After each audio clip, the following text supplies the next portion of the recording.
আসসালামু আলাইকুম ওরহমতুল্লাহি ওয়াবারাকাতুহু। সম্মানিত দেশ এবং দেশের বাহিরে যারা আছেন, আমি সকলের প্রতি আমার সালাম এবং আন্তরিক মোবারকবাদ জানাই। এবং আমি আজকে এক ছোট্ট একটা বিষয় নিয়ে কথা বলার জন্য সকলের সামনে আসলাম। আল্লাহ পাক রব্বুল আলামিন আমাকে এবং যারা এই আলোচনা শুনবে সকলে যেন এই আমলগুলো করতে পারি এবং যারা শুনবে তারাও যেন করতে পারে। ওমা তৌফিক ইল্লা বিল্লাহ। আলোচনা হইল, আমাকে এক ভাই প্রশ্ন করলো যে ভাই,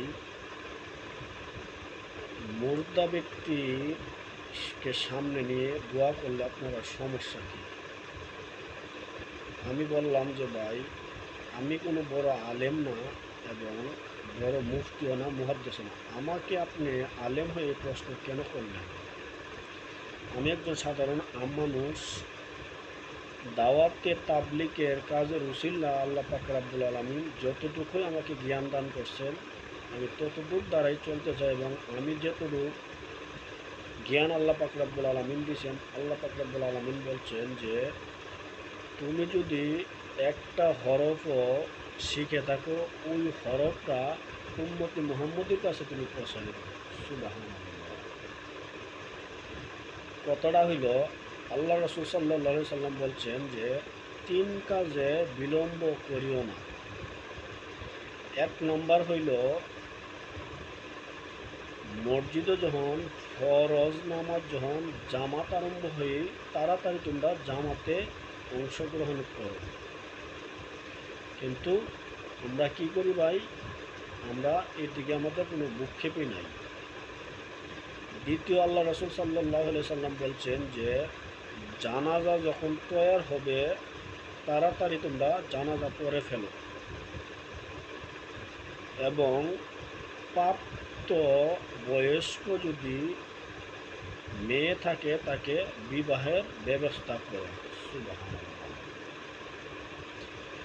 আমার আল্লাহ পাক রব্বুল আলামিন আল্লাহর রাসূলকে বলাইছেন বিদায় আল্লাহ রাসূল এই কথাগুলো বলছেন। আর যেহেতু আল্লাহর রাসূলের বাণী, এই কথাগুলো আমাদের অত্যন্ত জরুরি। আল্লাহর রাসূল সাল্লাল্লাহু আলাইহি ওয়াসাল্লাম বলতেছেন, হে মেয়ে সন্তানের বাবা এবং গার্জিয়ানরা, তোমরা কি জানো না তথাকথিত আমাদের দেশের মধ্যে আইন হইছে 18 বছরের নিচে কোনো বিবাহ দেওয়া যাবে না, 20 বছরের নিচে কোনো বিবাহ দেওয়া হবে না।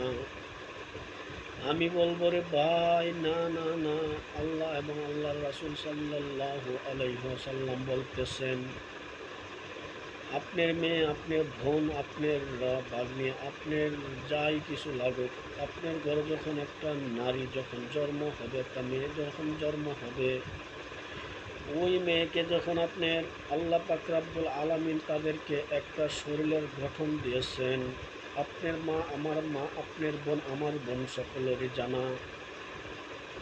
যাকে বলা হয় ইংলিশে পিরিয়ড, বাংলাতে মাসিক বলা হয় রে বাবা এবং ভাইয়েরা। তাদের যখন আল্লাহ পাক রব্বুল আলামিন দান করেন, অর্থাৎ তাকে সন্তান গর্ভ ধারণ করার ক্ষমতা আল্লাহ পাক রব্বুল আলামিন দিয়ে দেন, ওই দিন থেকে তার উপরে বিয়া ফরজ হয়ে যায়। তাকে তাড়াতাড়ি করে যদি বিয়া দেন, সে গুনাহ থেকে বেঁচে যাবে। আমাদের দেশের আইন আমার কেন জানি বুঝে আসে না রে বাবা। সরকারের আইন মানতে হবে, এটাও আমি জানি। সরকারের আইন মানতে হবে, এটাও আমি বুঝি। কিন্তু আল্লাহ এবং আল্লাহর রাসূল সাল্লাল্লাহু আলাইহি সাল্লাম যে উপদেশ দিয়ে গেছেন, সরকারের আইনের আমার রাসূল সাল্লাল্লাহু আলাইহি সাল্লামের উপদেশটা ছোট করে আপনি দেখার কোনো উপায় নেই রে বাবা। কেন বলতেছি 14 বৎসরের একটা মেয়ে যখন নাবালিকা নাবালক থাকে, সেই যখন একটা ছেলের হাত ধরে ভেগে যায় উঠের মধ্যে বিয়ে পড়াই দেয়, তখন আমাদের তথাকথিত আইন কোথায় থাকে আমার বুঝে আসে না। আর দশজন বাজিয়ে যখন তাকে বিবাহ দেওয়া হয় আমাদের দেশের মধ্যে, পুলিশ কেন আসে রে বাবা আমার বুঝে আসে না। যাই হোক, আমি সকলের গার্ডিয়ানের উদ্দেশ্যে বলতেছি বাবা এবং ভাইয়েরা, আপনারা আপনাদের আল্লাহ রাসূল সাল্লাল্লাহু সাল্লামকে যদি মানেন, আল্লাহ রাসূল সাল্লাল্লাহু সাল্লামের কথা যদি অনুসরণ করেন, আল্লাহ রাসূল সাল্লাল্লাহু সাল্লামের উম্মত যদি দাবি করেন, আল্লাহ রাসূল সাল্লাল্লাহু আলাইহি সাল্লামের উম্মতদের সাফাই যদি পেতে চান, আল্লাহ রাসূল সাল্লাল্লাহু আলাইহি সাল্লামের কথাগুলো পুঙ্খানুপুঙ্খানু মানার মধ্যেই হইল কামিয়াব। আল্লাহ রাসূল সাল্লাল্লাহু সাল্লাম তিন কাজে বিলম্ব না করার জন্য যে বলছেন, এইটাকে কেন বলছেন রে বাবা? প্রথম হইল ফরজ নামাজ যখন জামাতের হয় তাড়াতাড়ি তোমরা জামাতে অংশগ্রহণ করো। দ্বিতীয় বলছে যে জানাজা যখন তৈয়ার হয় তাড়াতাড়ি জানাজা করে দাফনের ব্যবস্থা করে ফেলো। তৃতীয় বলছে প্রাপ্তবয়স্ক মেয়ে যখন তোমার প্রাপ্তবয়স্ক বিয়ার উপযুক্ত হবে তাকে তাড়াতাড়ি করে বিয়ে দাও, নয়তো সে গুনাহ যখন লিপ্ত হবে তার বাবা, তার বড় ভাই, তার স্বামী, তার গার্ডিয়ান যে আসে সকলকে এই গুনার ভাগিদার হইতে হবে।